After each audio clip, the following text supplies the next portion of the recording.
Good morning, Nere. Thank you so much for that lovely introduction. It's so great to work with you again. And good morning, or good afternoon, or good evening, wherever you're calling in from today. The World Wide Web and Zoom allows us to be in any time zone around the world for these events. I first met Nere last year when I was preparing for a webinar hosted by CIBJO, the World Jewelry Confederation, where we were discussing Africa and the African gem and jewelry industry. Now, in that discussion, we wanted to talk about the fact that the global jewelry industry must start thinking of Africa as much more than a continent that simply supplies the raw materials that make up our jewelry. Africa is an important source. It's an important source of creativity, of talent, and entrepreneurship, as well as the gold and diamonds that make up the jewelry. So thinking about that and thinking about taking Africa to the world, today I'm bringing together three inspiring leaders in the jewelry trade. A 9th generation gold refiner and a trader providing traceability solutions for gold products. A jewelry designer and entrepreneur from Africa with a commitment to marrying ethical sourcing with fine luxury, and a master craftsman who returned to Africa, the continent of his birth, after a career handcrafting pieces for some of London's finest retail jewelry houses. So let me introduce those three panelists today as we talk about taking Africa to the world. Firstly, Charlie Betts. Charlie is the managing director for the Betts Group. The Betts family have been trading gold bullion in UK's Birmingham Jewellery Quarter since 1760 through Betts Metals. Just to put that in context, that was 16 years before the US declared independence from Great Britain. Charlie Betts represents the 9th consecutive generation of the Betts family to run the Betts Group. It is the oldest precious metals refining and manufacturing business in the UK. Charlie joined the company in 2004, as well as being the only fair trade and Fairmined accredited refinery in the UK. Charlie has established single mine origin accreditation in partnership with West African miner Hummingbird Resources in 2017. SMO, single mine origin, provides metal for the jewelry and investment industries, which can be traced directly back to a known source, starting with the Yanfolila deposit in Mali, in southern Mali. And this is all operating in line with the World Gold Council's responsible gold mining principles. Charlie, thank you so much for joining. Good morning to you. And where are you this morning? Good morning, Ed. I'm sat at home in the Worcestershire countryside at the moment. And how we both wish we could be enjoying the warmth of the culture and the music and the people of West Africa right now, but we're stuck in London and Birmingham, respectively. Thanks for joining. No problem. Next, Vanya Leles. Vanya created her eponymous jewelry brand, Van Leles, in 2011. Marketed as the world's first female-founded fine jewelry brand with a deeply rooted African heritage, each piece tells an inspiring story of Africa's past and present. Vanya has a commitment to ethical sourcing of gemstones and precious metals, and a belief in responsible mining, leading the way for a new era of mindful and engaged luxury. Born in Guinea-Bissau and educated and raised in Lisbon and London, she studied gemology and jewelry design at GIA, and that's how we met Vanya many years ago. After a career in international luxury, Vanya decided to launch her brand in London in New Bond Street, the very heart of the international fine jewelry world. Vanya, good morning to you and welcome. unmute myself. Good morning, Edward. Thank you so much for inviting me, and it's such a pleasure to be part of Gold West Africa Week. It's great to have you with us. And Thank you. just Vanya is expecting a child in the next month or so. We hope not in the next hour or so. So that's a special thanks for joining today, Vanya. Thank you. Pleasure. And next to my good friend in South Africa, Thomas or Labi Kapo. Labi is a master goldsmith and a diamond mounter. He is one of the first Africans to work in the UK jewelry industry. He specializes in platinum jewelry. We're talking about gold today, so we're not going to hold it against you, Labi. And he has over 40 years experience having trained in London. After 28 years in the jewelry trade in London, he moved to South Africa in 2002 to open his own high-end jewelry manufacturing business, Akapo Jewels in Johannesburg. Importantly, as well as running Akapo Jewels since 2004, Labi has been training young entrepreneurs in the jewelry industry and teaches at the University of Johannesburg, the Faculty of Art and Design and Architecture, and the University of Technology School for Jewelry Design and Manufacturing in Free State Province. Labi, good morning to you. How are you? Yeah, thank you, Edward. Good morning. I'm fine, and thank Gold West Africa for inviting me to be on this platform as well. Thank you again. And you're calling in from Johannesburg today? Yes, right here in South Africa, yes. Great. Part of Johannesburg, yeah. Nice to have you with us. Thank you. I wanted to tackle three different but related topics today. I wanted to talk about responsible sourcing. I wanted to talk about Africa as an inspiration for design. And I wanted to talk about inspiring the next generation of Africans to enter the global jewelry industry. Let's start with responsible sourcing. This millennium has seen a profound shift in how the jewelry industry sources the precious metals and gemstones used to create fine jewelry. Now, much of these valuable raw materials come from the continent of Africa, especially, of course, gold. Principally driven by negative stories about human rights abuses, environmental issues, and resource-driven conflict, the jewelry industry has had to radically amend the systems and standards by which it trades and produces these materials to ensure they're sourced responsibly. More recently, and accelerated by COVID, we've seen increasing consumer expectations around informed and responsible product sourcing. So responsible sourcing is now a buzzword and an integral part of the jewelry industry. Many companies are focusing on it, and they're trying to demonstrate their commitment to supporting economic development through doing it. The concept that fine jewelry can benefit communities who mine and make it is hopefully becoming as important as its beauty. But there are challenges for jewelers, both large and small. Challenges to reliably and cost-effectively purchase products with a detailed provenance. I'd like to start our discussion focusing on this responsible sourcing with a focus on gold from West Africa, and who better to start doing that with Charlie Betts. Charlie, just to start with, for those watching who aren't sure what is responsible sourcing, can you give us a simple definition of responsibly sourced gold? I think it's a good place to start then, because as you say, it's a term, responsible sourcing is a term that's bandied around quite a lot, and I don't think there is a clear and universally accepted definition of that. So for me, responsible sourcing is firstly about engaging with your supply chain. I don't think you can claim to be sourcing anything, be it gold or diamonds or anything else, responsibly if you really don't know where it's come from. So first off, it's understanding the provenance of the material you're using.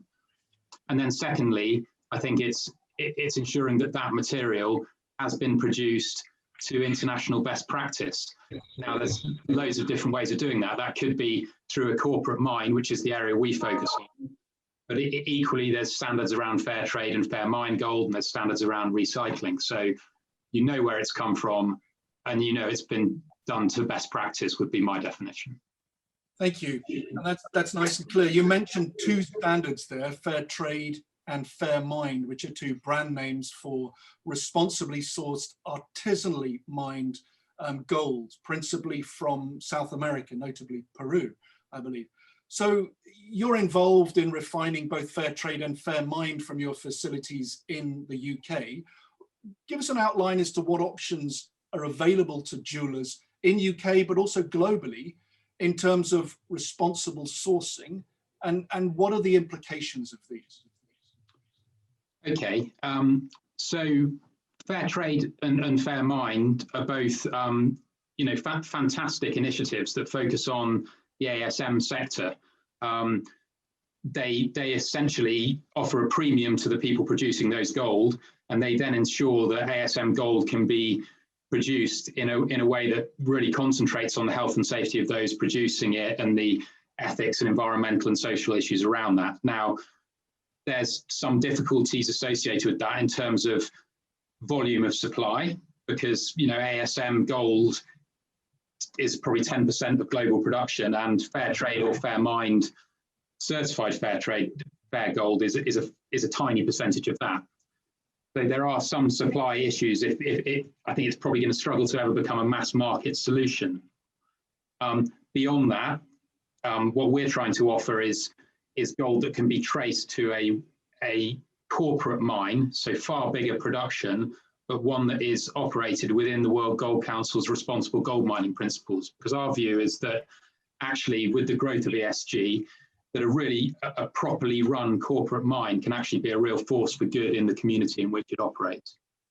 Beyond that, one final point would be, obviously, it's a complex picture with lots of different elements, and there's a big recycled element within this as well. It's really important that we also recycle metal and consider that, but you can't really make a provenance claim very often when you're dealing with recycled metals, unless you know exactly what it's been recycled from.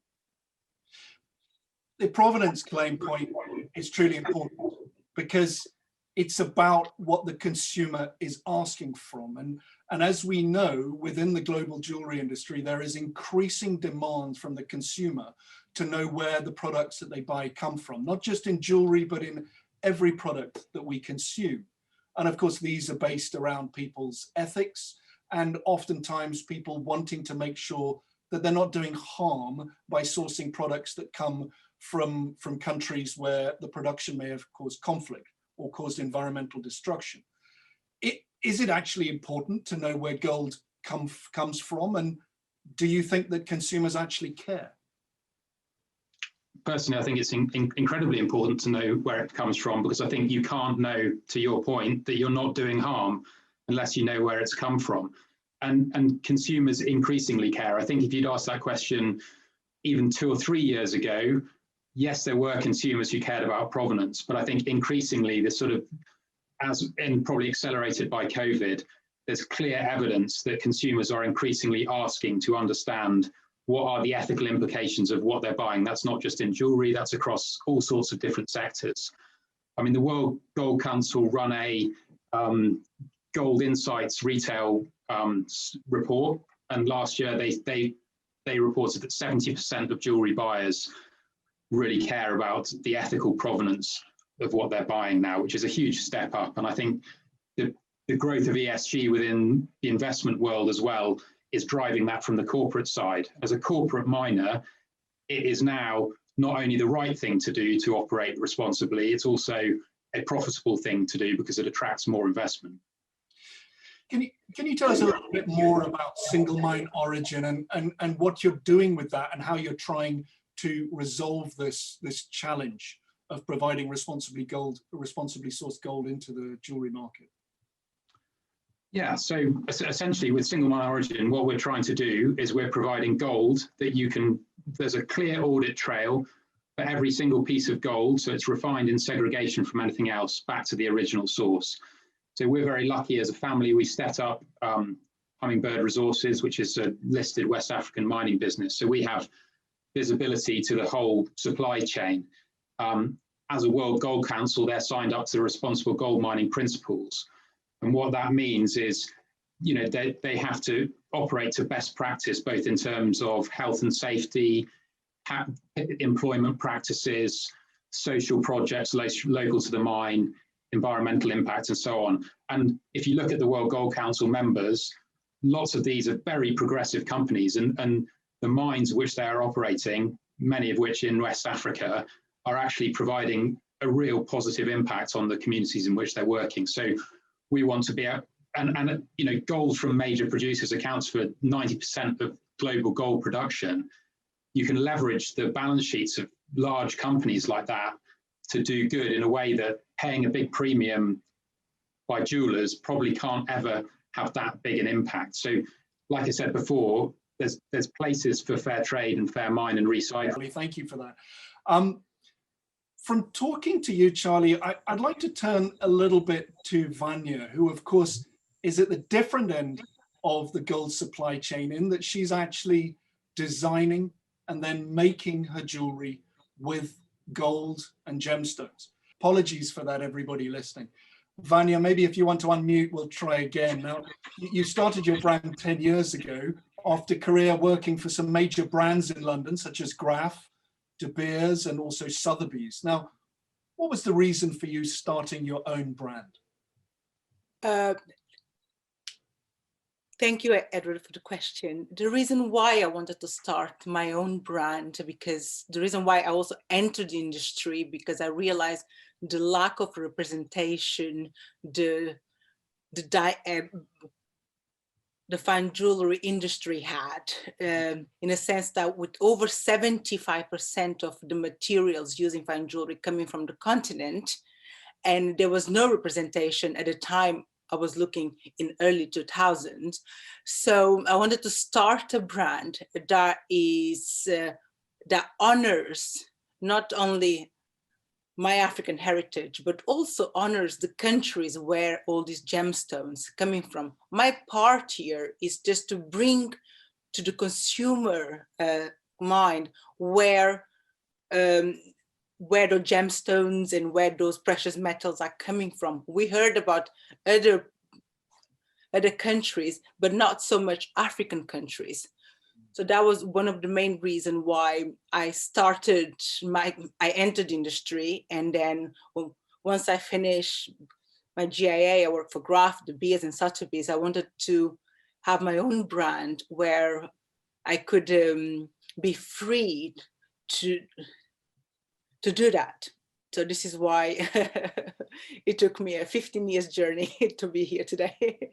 Well, and when you started, you were very much, that's very much ahead of the curve. We're talking about the fact that responsible sourcing is very on point now, and we know that there's been a big shift in the consumers' attitudes towards this. So you were very much ahead of the curve in doing this. As an African jewelry designer and businesswoman, when you're sourcing materials from the continent, what does responsible sourcing mean to you and to your business?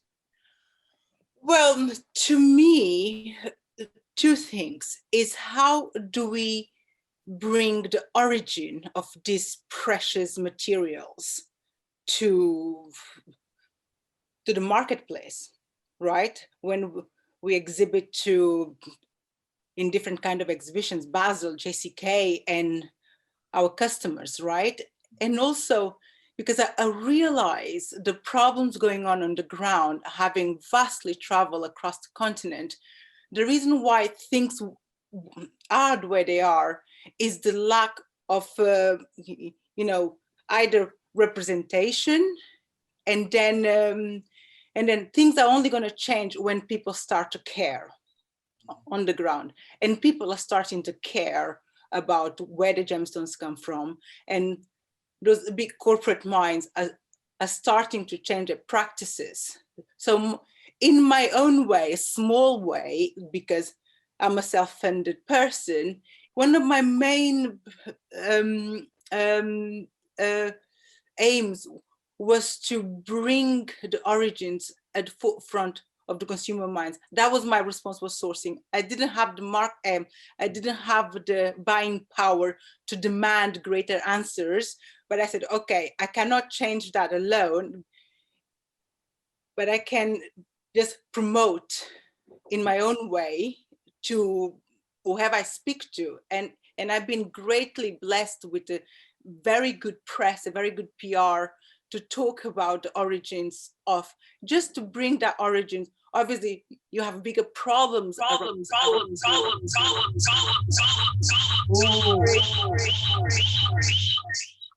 You have bigger Sorry. It's okay. You don't need to apologize, Vanya. We do apologize for everybody listening for these slight technological hitches. Having worked online on Zoom now for almost a year intensively, we know that things don't always go smoothly. So let's try and carry on. I do love the story you're telling, and you know, you mentioned there that consumers are really starting to change in their attitude towards requiring and requesting more information on the provenance and the origin of materials. Give us some examples. What sorts of questions are consumers asking you now, and how has this changed in the 10 years since you started? Well, when I was working for the brands, I literally have to memorize the script, right? But working for myself, I can be pretty honest and pretty open. I would say I try to buy my gold responsibly, which means tracing it, but I don't have a sight into my pipeline. When I'm producing a collection, I want, for instance, we talk about fair trade. I wanted to buy gold from Africa first. And in the fair trade, it was mainly South America. You know, if I can, I would buy, of course. But I always ask, is there an African, if I buy the gold, can it be traced back to the source? It's virtually impossible. It has been very hard. So I'm pretty honest and upfront with my clients. I cannot tell you the traceability because I don't have a sight into my pipeline. What I can trace are bigger gemstones. That's where I invest my time. I invest my greater need to inform the client where the gemstones come from. If it's Zambian, I dwell into that much longer. So I tend just to be very honest to where my gold come from. I said, I buy a gold at bullion, cannot trace it. I don't know. I do my best where I can. You do better until you know better. So that's such a great message to put out to people. For people starting in responsible sourcing, it's about starting the journey, and it is continual, a journey of continual improvement, and you can't be fixing the world immediately. Even before we started this discussion, as you met Charlie Betts, the Betts Group's single mine origin material from Mali in West Africa is a new project. So, you know, I'm pleased to connect the two of you so that you can have conversations after this. Charlie, you wanted to come in and perhaps point out that, you know, previously it was virtually impossible to trace gold back to a mine. That's what you're addressing now. So that's what we're working on. But the point I wanted to make is, look, what Vanya's saying, it absolutely resonates. I think a lot of jewelers really want to engage with where their gold came from. And it's very, very difficult. There's very limited options, and it's jumping through all sorts of loopholes. And that's what we're working to take away, because I think it's part of the storytelling of jewelry. If you can trace your gold back to a specific area, especially if that area resonates with you, it can tell an amazing story. So that's why we're adding in QR codes to that gold, so that the end consumer can have a ring, zap the QR code and see exactly where it came from and the impact of that in a sort of social and environmental context. So it's exciting, I think. No, but I love that, Charlie, because your gold is coming from Mali. I'm from West Africa, and I have a huge passion for Mali history, from Mansa Musa and all the way. So we definitely need to connect. But your family been in industry for 200 years. I've been around 15, so it's great that we're catching up. Just to show that has to be bigger willingness to make the traceability of gold better, that the whole big giants of corporation mining have to have the same agenda. We have to make it easier, because it's not impossible. It is doable, but it's harder. and it costs more money, but we have Yeah, to. but it doesn't have to cost that much more money. That's the thing. If you have enough demand from consumers, we're already refining in sort of 1,000-ounce batches in segregation, and actually the economies of scale start to make that add up. And it's where with artisanal mines, it's very difficult because you're sending very tiny amounts of gold and refining them in segregation. Not only are you paying a premium to the producers, but you're also adding in costs at every stage of the production chain. So it becomes difficult. But if you can get engagement and have mass market scale, actually this doesn't have to cost more. Absolutely. I agree with you. We have to have the willingness of everybody involved to do that. It is not impossible. And I think if more jewelers start producing the jewelry, getting the information out there, the customers knows, they have the power ultimately because they're the one buying, right? So he's just, I spoke at a few conferences and with the Mining Corporation, they're just like, I'm a small fish in a big pond of sharks and giants, so I cannot fight that much. I can just bring my voice, but anyway. And I think what you said is important though there, you do what you can and you take the first steps, and you're open to learning and meeting new people all the time that are pushing the dial and creating new products and creating more solutions, because ultimately the consumer is asking for these products. And that's why it's important to everybody in the jewelry industry to be focusing on looking for options to discuss where their materials come from. And this will benefit Africa because of its resource-rich history and future, I should say. Tremendous. I've just heard from our tech team that Zoom is having issues globally today for many people. So we do apologize for them. They're not targeting us. It's not just us. Lots of people are having this reverb situation. I'd like to talk to the next topic because we talked about, how you can really tell a story through your design and use the products where they come from to enhance that story. And so I want to talk about Ask Africa as an inspiration in jewelry design. And Labi, we haven't forgotten about you. So we really want to bring you into this conversation because we know that you're a great advocate for African culture in jewelry and adornment. So how strong is the culture of adornment in Africa? I mean, I'm sitting here in grey, gloomy London, and having grown up in Africa, I've got some inkling, but I want you to paint the picture for adornment in Africa and how this affects jewelry design. Wow, jewelry adornment. Well, it's here, it's everywhere. I'm in that fortunate position where I started what I did, as you know, in London, and then I came to Africa, and then it was a whole new concept because the whole, how can I put it, the environment was completely different. So there was different things to, get ideas from. So for instance, I'm here teaching here in South Africa, and for instance, one of my students is from the Zulu clan. And he made a very nice pieces of jewelry, which represented a shield, and he managed to decorate it with all the types of stones that he identified within here in South Africa.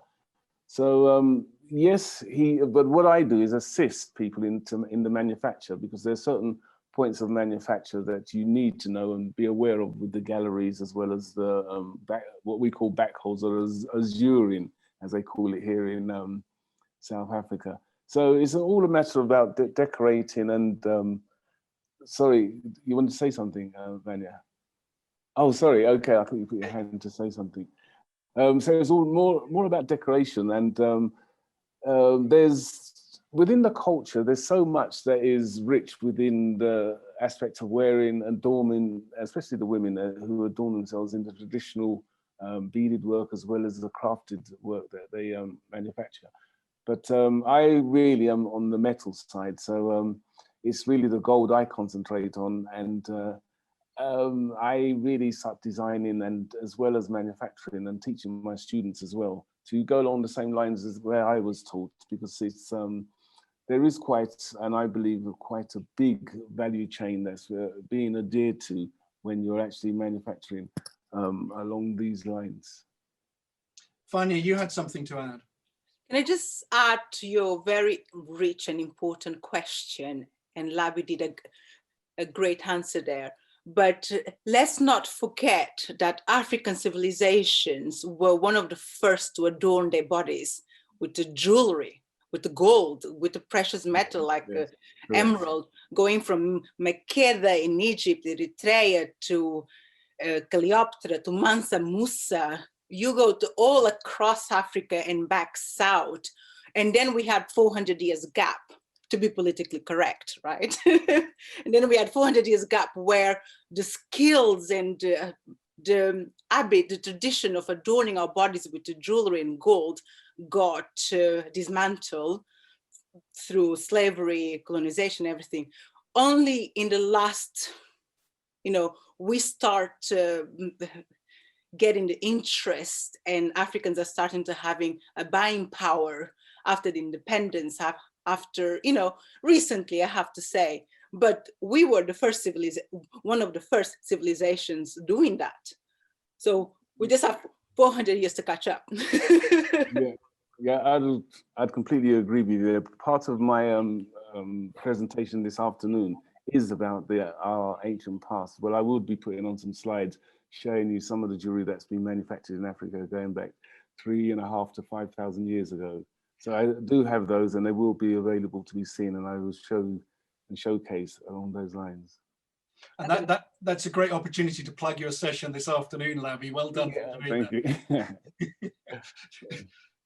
Charlie, I'd like to, bring you back if I can. I mean, you have clients that are using source verified African gold in their designs to add value. Can you tell us about that a little bit, please?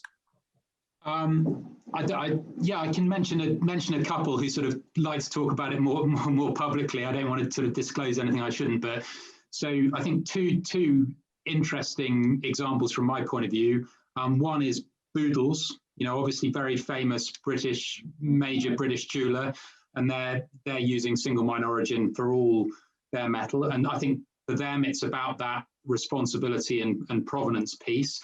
Probably not specifically important to them that it's sort of African sourced gold, but I think it's very important to them that it's responsibly sourced. And we have a family history of working with them for over a century anyway.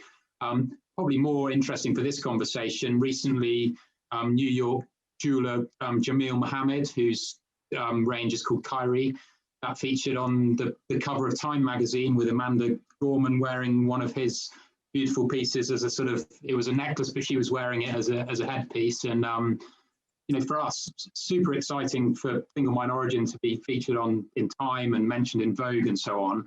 But I think also for him, from the sort of West African diaspora, to have his gold being traceable back to Mali just adds to that storytelling that you were talking about. And I know that increasingly African designers are looking to have their source verified from the continent. So we look forward to keeping in touch, with you about your project and how single mine origin moves forward. We've got a little bit of time left before we can get to some questions from the audience, but it's important to focus on how we develop the African gold jewelry market, and a lot of that is about developing people as well. Now, Labi, you're very involved with training young South African jewelers. What do you feel are their dreams, and how do you see a role for them in the global jewelry value chain? I'm thinking about your students, but I'm just thinking generally about people throughout the continent who perhaps hadn't thought of jewelry as being an important industry to join. Yes, that's very true. I, as you may or may not know, I fell into it by chance and by accident in London. I do meet the young people who are similar within the South African industry here as well. For instance, where I teach at the University of Johannesburg, not all of them planned it, but they sort of went along the idea. And once they got involved, they very much enjoyed it. And then they start displaying their talents with their environment, because that's what it's really about.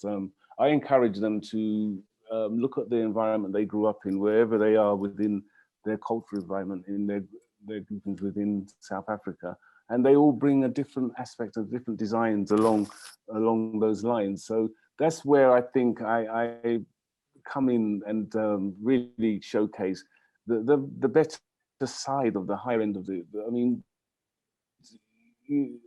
they do have the aspects of what they want to do, but sometimes it's the cleanliness and tidiness of some of the jewelry. So I really focus on them making pieces of jewelry that is, you know, sharp looking and balanced, and it's clean and it's polished well, and it's been produced well as well. That's most of the way I go along the lines when I'm teaching.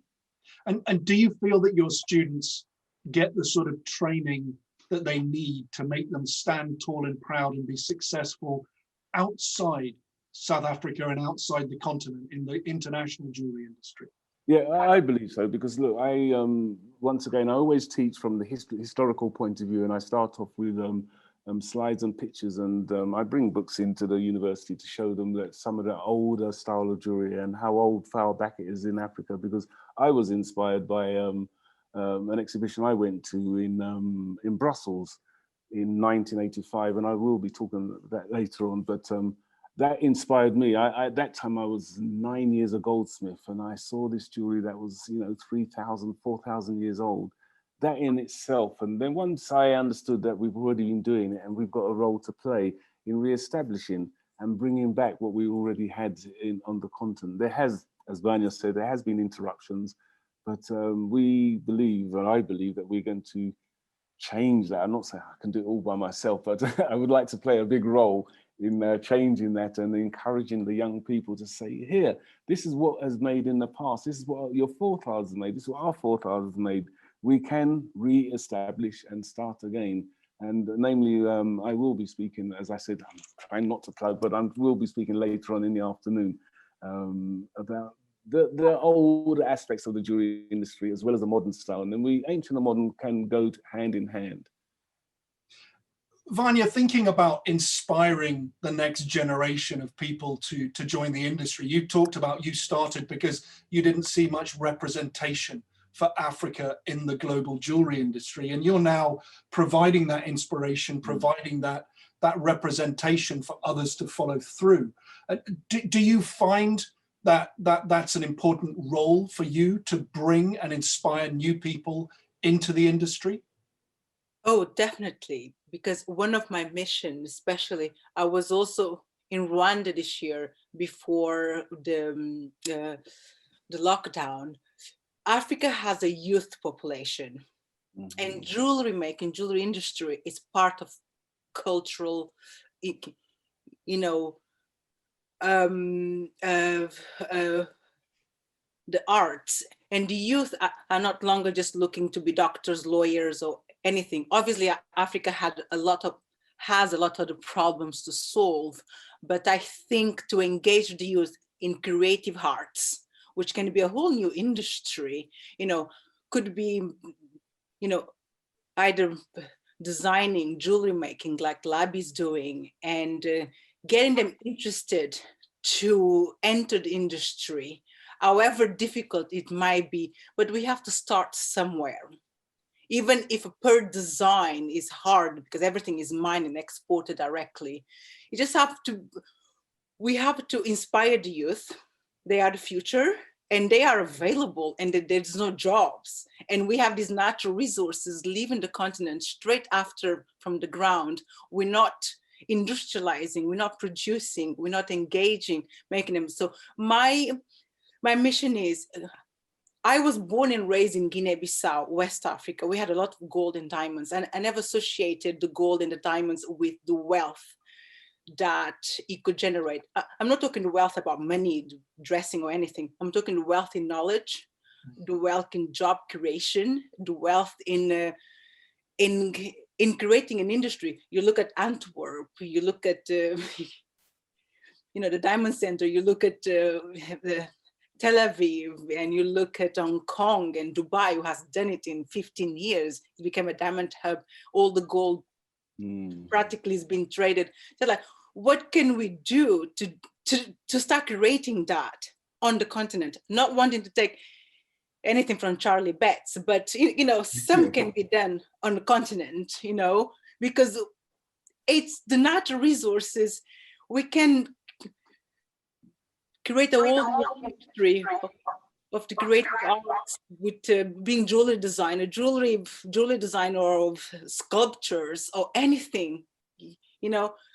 So my point is, how can I inspire them to look around and said, I want to enter, you know, it will take, it might not going to happen in my lifetime, but we have to start somewhere. Only when starting somewhere, we can, you know, it will evolve, it will develop because it's there. Sorry, go, Edward. No, it's such an important message about inspiring the next generation. As Whitney sang to us, I believe children are the future. So it does all get back to education. I was told we only had 45 minutes for this discussion, and as I expected, we've got so much to talk about, but we are coming up to time. We do have a few questions that have come in, and the first one is to bring Charlie back into the conversation if I can. Charlie, you talked about SMO and Hummingbird working in Mali for the Yanfolila project in southern Mali. Are you planning on working in any other West African countries in the future? Yeah, absolutely. So I suppose obviously Mali is Hummingbird's first producing mine, Yanfolila. So that was the obvious starting point for us. But we're in pretty advanced discussions with other mining partners. The projects we're looking at are actually all in West Africa. So I can't disclose specifics on that, but we're looking at, I mean, Hummingbird is developing a project in Liberia, which will be really exciting, but it's probably a couple of years out. We're hoping to bring on a source in Côte d'Ivoire very, very soon, which I think is a really exciting project. But absolutely, we want to offer multiple sources, and we want to offer jewelers that flexibility to trace gold to a specific source of their choice. Thank you. We've got a question in here for Labi as well. Labi, what hindrances or what restrictions do you have in getting your jewelry out to the world? Well, hey, I wouldn't say there's restrictions. It's more about advertising, people advertising to know, because here in Africa, people are really unaware that the high-end jewelry can be produced here as well as anywhere else in the world. And I try to tell them they shouldn't worry about the price, because the gold is the same price all around the world at the same time. So technically, our overheads are much reduced here in Africa. So it's for us in Africa to understand that you can manufacture and purchase your jewelry here, but we don't know about ourselves, and we don't know about our own history about our jewelry making in the past.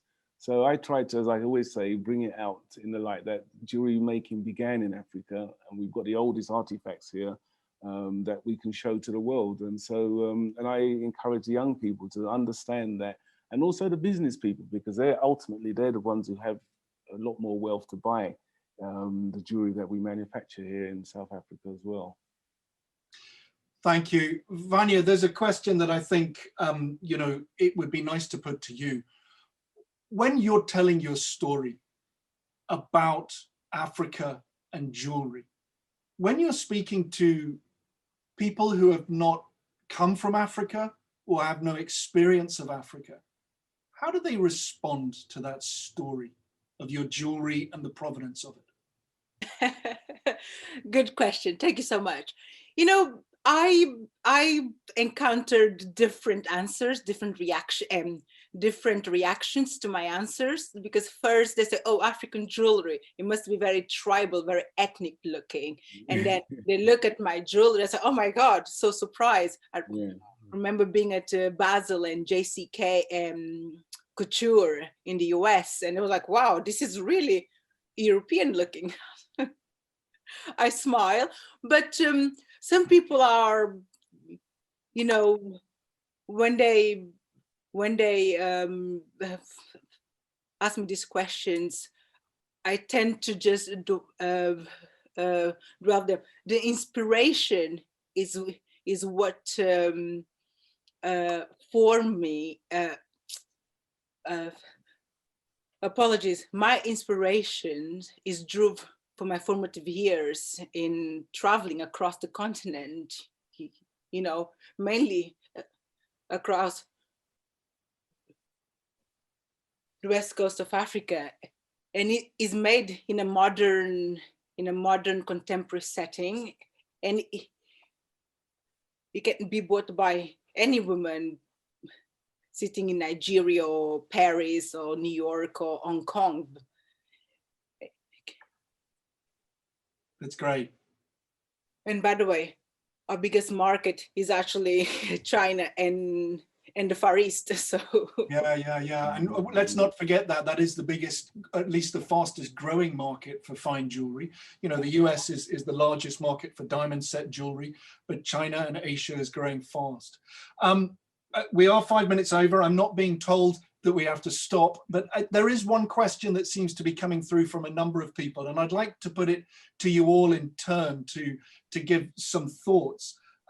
In general, what opportunities exist for African jewelers or gemstone and gold suppliers to get more exposure on the international jewelry market? Can I stay with you, Vanya, to answer that quickly, and then I'll come to Labi and Charlie in turn. Well, opportunities to showcase those materials and products, informing the wider audience where the gemstones come from and the precious metal come from. It comes about education, educating your consumer, educating the press in a lot of occasions, and being given the opportunities to platforms where they can showcase. Thank you for that. Thank you for that, Vanya. And you spoke there, you know, about the importance of education. So Labi, I'd like to turn to you for that question as well. What opportunities exist for African jewelers to get more exposure on the international stage? Well, once again, as Vanya's also pointed out, is advertising and opportunities. Look, one of the things I noticed when I came here is that I found out that in the UK, for instance, at that time, we were probably producing 400 tons of gold per year in finished products, by the way, and Germany 600 tons per year, Italy likewise the same. And then I looked at South Africa those days, it was 5 tons of finished product per year. And yet there was a multitude ounces leave the country unfinished. So the whole idea is, why don't you finish that product here in Africa and then sell a finished good? Unfortunately, according to, and probably what this platform is the best platform to say, that we should buy from ourselves and teach ourselves and reteach ourselves, I'd say, because it's not for the first time that we're making jewelry. And so I really want to say, let's advertise. Here in South Africa, they have different shows on for the Anglo-Plat competition, the gold also competitions, where people have a chance to touch gold for the first time and manufacture and put it on show. And that way they do get a lot more advertising. Great. Thank you for that. And Charlie, just to wrap up briefly, if you can, I know you're at the moment, you've talked about Kiri and also Boodles as engaging with your product, but you know, what opportunities exist with your product for African jewelers? I think I'd pick up on Labi's point there. I think, you know, there's a lot of, the more awareness there is of the supply chain and where things are really being made, opportunities come from that. Connectivity is just ever growing. It's easier for people to become aware of through social media than the enormous sort of advertising budgets that existed in the past. So I think some of those opportunities are going to come naturally. I think what we try and do with SMO is just allow people to share that provenance story in a more accessible way. Labi, yes. Yeah, I just want to quickly add, even though I mentioned the tonnage that is manufactured in Europe, I'd also like to point out those gold mines aren't there. They're actually in Africa. So there is a change that we can start with here and now and from today onwards. True. Thank you for making that point.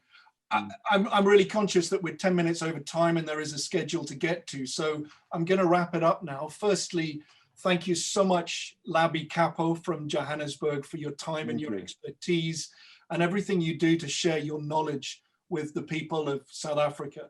And Vanya, good morning and thank you for your day. We wish you all the very best with your daughter, I believe you said, when she's ready to join this crazy world. And we look forward to charting the progress of your brand, Van Lillis. And finally, Charlie, thank you so much from your rural home in Worcestershire there. We're going to keep a very close eye on your project with SMO, because I think it has enormous possibility to provide economic development of the best kind to many people in West Africa and beyond. Absolutely. Thank you all very much for your time. Thank you again. Thank you very much. Thank you. Thank you. Thank you. Bye. Goodbye now. Thank you all. And thank you to Neri Amico and to Nicole Smith for allowing us this platform to talking about these issues today. Thank you. Thank you. Goodbye.